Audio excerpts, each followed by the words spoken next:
Mga boss, meron tayong evening installation dito sa Migos Auto Accessories. From Samis pa siya. So, retrofit yung installation natin. Ito.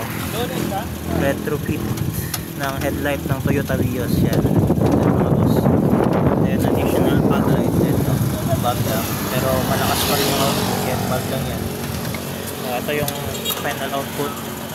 Ito yung sa fog light sa baba, yellow. Ito yung sa headlight lang yan. Naka-low beam pa yan mga boss, naka-high beam pa yan. So kita nyo naman yung tapon dahil projector type. So napakalinis ang tapon.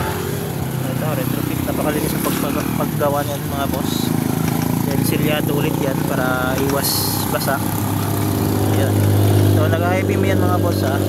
H4 lang, parang H4 lang na pa. So yun yung output niya. Ayan.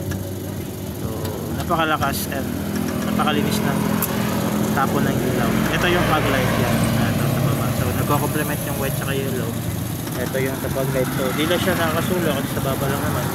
Palit pa rin yung tapon ng fog light pero iba talaga yung projector type. So na yan sa kabila. Na-adjust na lang yung kabila.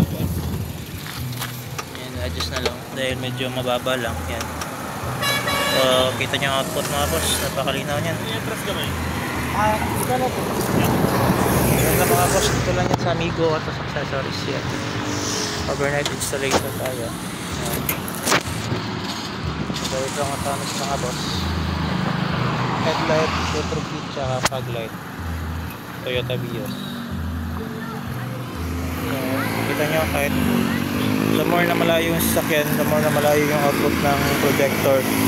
So, napakalinis ng tapon mga boss at di masilaw yan sa kay kwentro nyo yan, no? Kita nyo nag-high beam. So kita nyo yung eye level ng output yan. So tsaka may park light din yan mga boss para, or DRL pag umaga lang pwede yan. So yun lang mga boss ha, visit na lang sa shop.